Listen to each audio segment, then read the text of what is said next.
हम लोग ने एक्चुअली पानी में करीबन 4 साल पहले काम शुरू किया। हमने जब 3 सीजन्स किए सत्यमेव जयते के, उसके बाद हमको लगा कि आगे क्या किया जाए। हम लोग एक चौथा सीज़न लेके आए, अलग अलग टॉपिक्स लेके, या किसी एक विषय को लेके उसी के साथ जुड़ के काम करें, और हमको लगा हमें ऐसा करना चाहिए। तो सत्यजीत और मैं हम दोनों सत्यमेव जयते कर रहे थे, और हमको लगा कि पानी एक ऐसा विषय है जो हमें उसके साथ काम करना चाहिए। और शुरू हम महाराष्ट्र से करना चाहेंगे, क्योंकि हम दोनों महाराष्ट्रन्स हैं और हर साल हम देखते हैं कि यहाँ सूखा पड़ता है। महाराष्ट्र में बहुत सारे एरियाज़ हैं महाराष्ट्र में जहाँ बारिश बहुत कम गिरती है।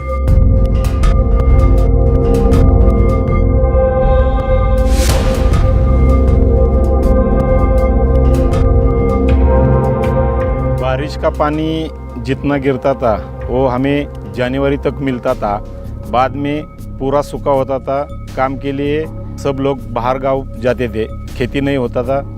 पानी पीने के लिए पंचायत टैंकर मंगवाती थी।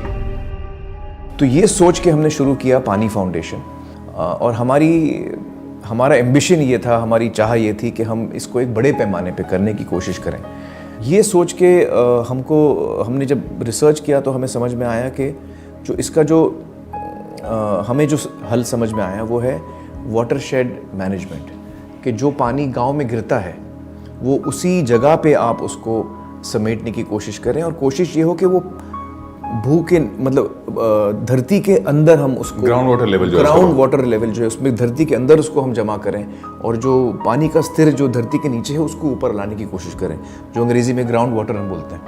तो वाटरशेड मैनेजमेंट का बहुत सिंपल मैं आपको एक लाइन में बताता हूँ कि उसकी कोशिश है कि दौड़ते हुए पानी को हम चलना सिखाते हैं, चलते हुए पानी को हम स्थिर होना सिखाते हैं, रुकना सिखाते हैं, और रुके हुए पानी को हम ज़मीन में डालने की कोशिश करते हैं। जब तक ये एक जन आंदोलन नहीं बनेगा तब तक इस समस्या को हम सॉल्व नहीं कर पाएंगे। We need to create a people's movement, और लोगों को इसमें जुड़ना चाहिए, और वही हमारी कोशिश थी।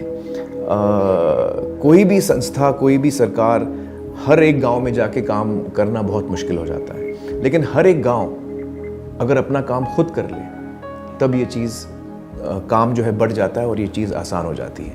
तो इस सोच के साथ हमने शुरू किया सत्यमेव जयते वाटर कप। तो हमने क्या किया कि 3 तालुका चुने जो सूखाग्रस्त में आते हैं, एक मराठवाड़ा में, एक विदर्भ में, और एक वेस्टर्न महाराष्ट्र सतारा के एरिया में। तो वहाँ पे 3 जो तालुका हमने चुने, उन तालुकाओं में जितने गांव थे उनको हमने न्योता दिया कि आप आइए, इस प्रतियोगिता में आप भाग लीजिए, इस कंपटीशन में आप भाग लीजिए। कंपटीशन में भाग लेने के लिए गांव को 3 चीज़ें करनी थी। एक तो उन्हें ग्राम सभा बुलानी थी, और उस ग्राम सभा में रेजोल्यूशन पास करना था कि आपका गांव इस कंपटीशन में हिस्सा लेना चाहता है। हम ये इसलिए था क्योंकि हम चाहते थे सारे लोग गांव में जो हैं वो इस डिसीजन में उनका एक पार्टिसिपेशन हो। दूसरा ये कि जब गांव फॉर्म फिल करके वो एंटर होता है तो उन्हें 5 लोगों को भेजना है हमारे पास, और हम उन 5 लोगों को ट्रेन करते हैं। 4 दिन का हमारा ट्रेनिंग कोर्स है। तो इसमें टेक्निकल ट्रेनिंग भी होती है और सोशल ट्रेनिंग भी होती है, क्योंकि ये 5 लोग जो समझ जाते हैं, इनको गांव वापस जाके फिर पूरे गांव को लीड करना है इस काम में। गाँव वालों को कहाँ कौन से स्ट्रक्चर हो सकते हैं ये हमने समझा दिया। उसके बाद ये गांव सत्यमेव जयते वाटर कप स्पर्धा में शामिल हो गया। 5 लोग प्रशिक्षण के लिए आए। प्रशिक्षण लेने के बाद ये पूरे प्रशिक्षणार्थी गांव में गए, गांव वालों को समझा दिया कि अगर हम श्रमदान करेंगे पानी का प्रॉब्लम सॉल्व हो सकता है। उसके बाद पूरी हमारी पानी फाउंडेशन की जो टीम है वो टीम गांव में गई। हाँ, गांव वालों के साथ मीटिंग ली, बहुत सारे कॉर्नर मीटिंग भी लिया, घर घर में गए, श्रमदान के बारे में समझा दिया, छोटे छोटे फिल्म्स दिखाए। हमारे सरपंच ने पानी फाउंडेशन की ट्रेनिंग के लिए 5 सदस्यों की एक टीम को अनपटवारी भेजा था, जहां हमें सिखाया गया कि बारिश के पानी को कैसे रोका जाए और कैसे बचाया जाए। हम सुबह 5 बजे उठ के ट्रेनिंग में जाते थे। उसके बाद गांव ने इतना अच्छा काम किया, श्रमदान को बहुत सारे लोग जुड़ रहे थे, बहुत सारी संस्थाएं जुड़ रही थी, गांव अच्छा काम कर रहा है। उसके वजह से गवर्नमेंट, पॉलिटिशियंस भी गांव में आ रहे थे और हर तरफ की मदद की कोशिश कर रहे थे, और ये सभी का इम्पैक्ट 45 डेज़ में दिखने को मिला। जो हमारी स्पर्धा 45 डेज़ की रहती है और इसका इम्पैक्ट इतना अच्छा हुआ कि गांव ने इतना अच्छा काम किया कि पहले साल सत्यमेव जयते वाटर कप स्पर्धा में गांव पूरे स्टेट में फर्स्ट आ गया।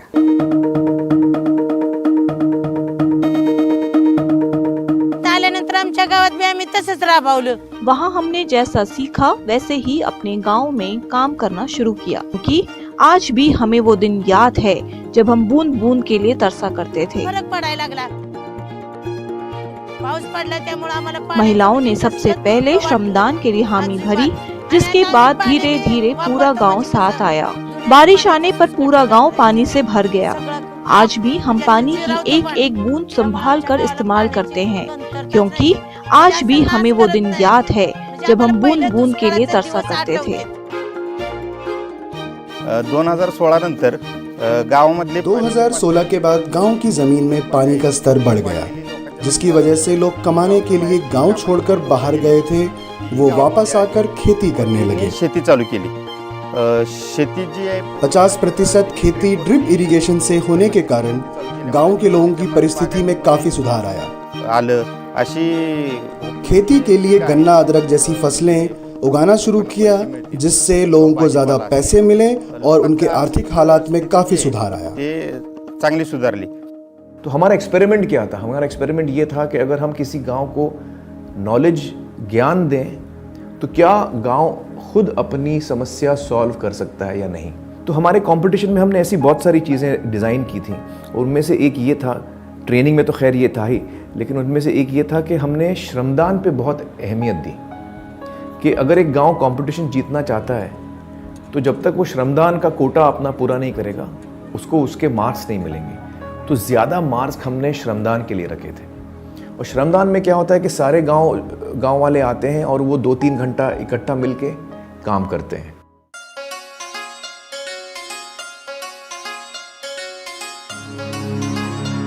वाटर का लेवल बढ़ने के कारण जो मोटर मेरा ही खुद का 10 मिनट भी नहीं चलता था, वो कम से कम अभी 12 घंटा चल रहा है। इतना पानी आने की वजह से हमने अभी एक्सपोर्ट क्वालिटी का बैंगन निकलता है, मैं टमाटर निकलता है, मिर्ची निकलता है और सब मेरा एक्सपोर्ट होता है माल। उसके वजह से मेरे को अभी एक साल में कम से कम 30 लाख तो खेती में से आता है। ये सब बदलाव पानी की वजह से हुआ है। अभी 1000-1500 ऐसे गांव हैं जिनका पूरा टैंकर बंद हो गया है, यानी ड्रिंकिंग वाटर और एग्रीकल्चर वाटर दोनों का प्रॉब्लम सॉल्व हो गया है। तो ये होने के बाद अभी इस साल से हम थोड़ा इसका ढांचा बदल रहे हैं और इस साल से हम वाटर कप 2 चालू कर रहे हैं। उसमें क्या है, जो गांव अच्छे हुए हैं उनको हमने सिलेक्ट किया है। 1100 गांव ऐसे हैं जिनको हम सिर्फ अभी कॉन्सेंट्रेट करेंगे। ये स्पर्धा हमारी सिर्फ 1100 गांव को होगी जिन्होंने अपना पानी का प्रॉब्लम सॉल्व किया है। उसमें 4 चीज़ों पे हम ध्यान देंगे। एक है ग्रास गवत, हाँ, दूसरा है अपनी ज़मीन का ऑर्गेनिक कंटेंट बढ़ाने का, तीसरा है जंगल और चौथा है जो पानी अपने गांव में अपने मेहनत से बनाया है, कमाया है, निर्माण किया है, उसका यूटिलाइजेशन अच्छी तरह से हो और उस हिसाब से आपका क्रॉप प्लानिंग हो। ऐसे 4 चीज़ों के ऊपर ये स्पर्धा अभी होगी। स्पर्धा का नाम जो हमने रखा है वो समृद्ध गांव स्पर्धा। जो गांव अच्छे हुए हैं और आगे जाके निसर्ग के बारे में, खेती के बारे में, ज़मीन के बारे में, इकोनॉमिकली ये समृद्ध हो, इसके ऊपर अभी हमारा अगला फोकस रहेगा। देखिए, पानी को अगर हमें जमा करना है ना तो हमको लोगों को साथ लाना है। और जब तक लोग साथ नहीं आएंगे ना, जब तक लोगों में दरार होगी ना, तो वो पानी जो है उसमें से निकल जाएगा।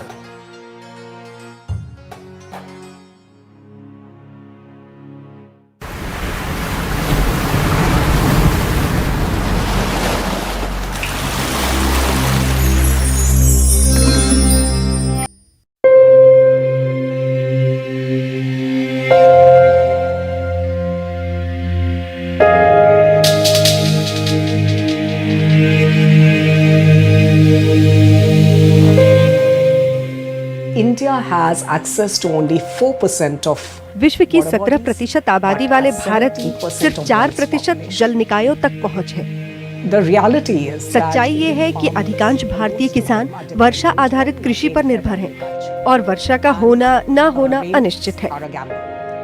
we believe we are an agri. हमारा मानना है कि हम एक कृषि आधारित संगठन है और इसकी वजह से हमारा भारतीय किसानों के साथ गहरा जुड़ाव है। इसीलिए स्वाभाविक रूप से वो प्रमुख हितधारक बन जाते हैं।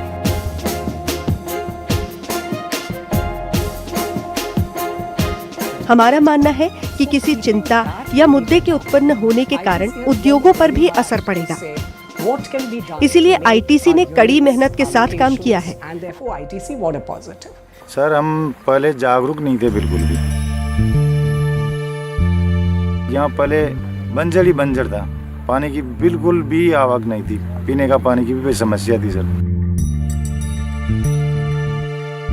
मैं 2014 में सरपंच बना। जी सरपंच बना तो उस टाइम पे मैं जब गांव में गया तो सबसे पहले मेरे सामने पीने के पानी की समस्या गांव के बीच में थी।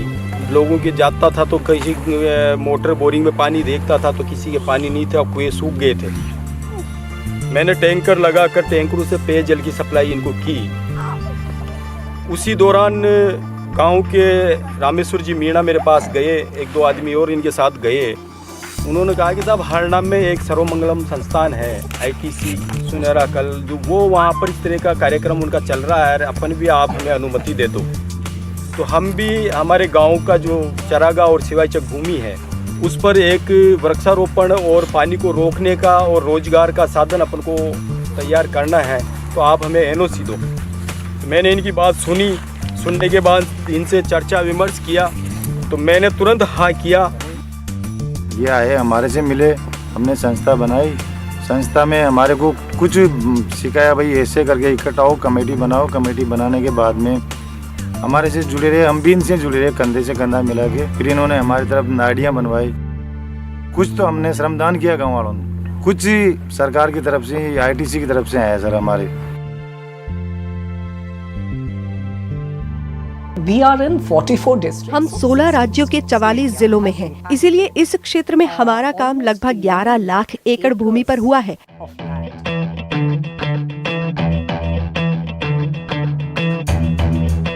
We have actually built. हमने वास्तव में लगभग 17,000 जल संरचनाओं का निर्माण किया है। छोटे खेत से लेकर तालाबों से लेकर बड़े बांधों और नदियों के आसपास की भूमि पर भी काम किया है। We have created storage capacity. हमने 37 मिलियन क्यूबिक मीटर से अधिक स्टोरेज क्षमता बनाई है। हमने इस काम से लगभग 3.3 लाख लोगों को प्रभावित किया है।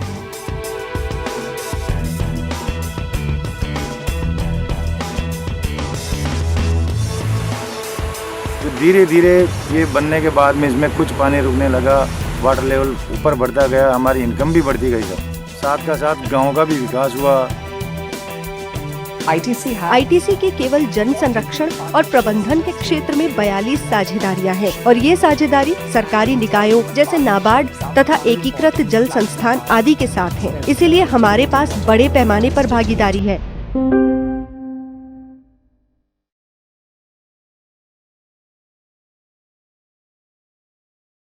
हम कोशिश करते हैं कि ये प्रोग्राम को लंबे स्केल पे कैसे लाया जा सकता है। जो पब्लिक इन्वेस्टमेंट है, सरकारी प्रोग्राम्स हैं, उसको किस तरह से इसमें उपयोग किया जाए।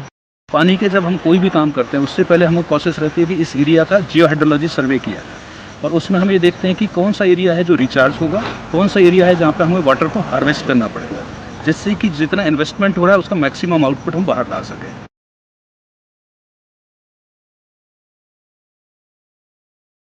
आज जो बड़ा इश्यू है पानी को लेकर वो है कि रिसोर्सेज तो क्रिएट हो रहे हैं, लेकिन रिसोर्स को मैनेज कैसे किया जाए। कम पानी में ज़्यादा आप उत्पादन आउटपुट कैसे ले सकते हैं। तो उसमें हमारी कोशिश रहती है कि जितना रिसोर्सेज अवेलेबल है उसके अकॉर्डिंग लोग क्रॉप लगाएं।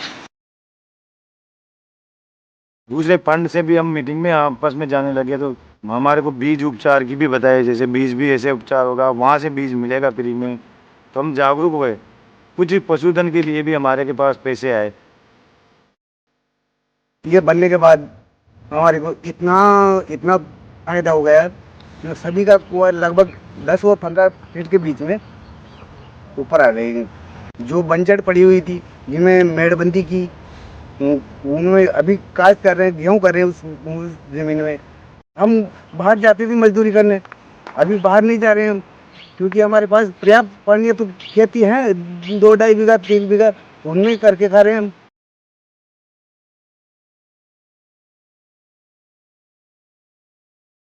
वाटर ऐसा रिसोर्स है जिसको एज ए कॉमन कैसे यूज़ करें, तो उसके लिए हम लोगों ने यहाँ पे बहुत सारे जल समूह बनाए हैं, जिससे लोग उसको कलेक्टिवली किस तरह से उसके ऊपर डिसीजंस लिए। तो महिलाएं हैं जो पानी से सीधे जुड़ी हैं, उन महिलाओं का जो पानी पीने के लिए लाते थे, जानवरों को पानी पिलाने के लिए हैंडपम्प पे 1-1 घंटे जो है चलाते थे, तो उनकी ट्रेजरी को रिड्यूस करने के लिए हमने वाटर अवेलेबल कराया है कि गाँव में महिलाओं को पानी पीने के लिए भी मिले और जानवरों के लिए भी मिले, खेती के साथ साथ।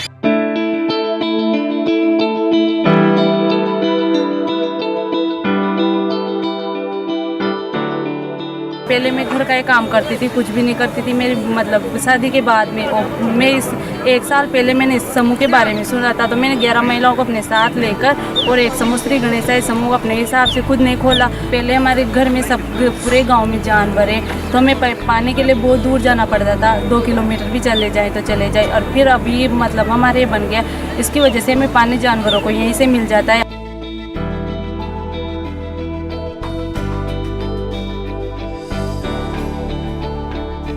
हमारे फसलें भी अच्छी होने लगी, इनकम भी बढ़ी, हम पैसे इकट्ठे करते बचत में, महीने के महीने मीटिंग लेते। और मतलब जैसे मैं काम करती हूँ, जैसे योजना के कुछ भी योजना निकलती है उसमें मेरे से बोलते हैं, पेंशन के फॉर्म भरती हूँ मैं, लोन के फॉर्म भरती हूँ। समाज में महिलाओं को जुड़ने से हमारे बराबर की भागीदार बन गई है और बच्चों में भी परवरिश की सुधार हुई महिला के कारण। ये सब उसी के कारण हुआ सर, नहीं तो पहले जागरूक नहीं थे तो अंधेरे में थे।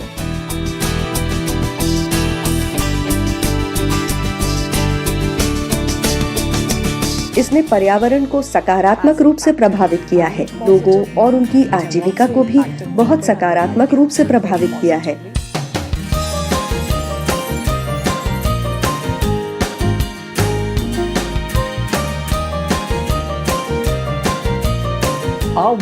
हमारे काम से मिट्टी के कटाव में कमी आई है, इसने भूजल के स्तर में सुधार किया है और तीसरे भाग के अध्ययन से ये ज्ञात होता है कि ये हमारे जलग्रहण क्षेत्र है।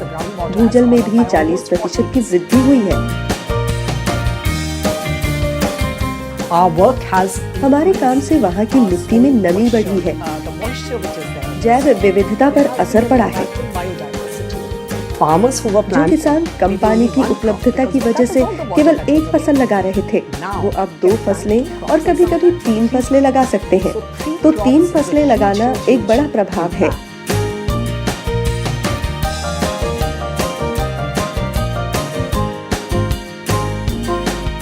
पहले समय सर जब कोई हमारा होश हुआ, हम देखिए जब सरप्लस था, कहीं कुछ नहीं था, एक पानी एक चुरूस में नहीं ठहरता था। अभी देखिए सर वहाँ जाकर के इतना हरा भरा है, गेहूँ लगा है, प्याज लगा है, मकई लगा है, मटर लगा है, चना लगा है सर। तकनीक सर इकट्ठा माना भी 30 मन का बीघा धान होता है, हर चीज फसल अच्छा होता है।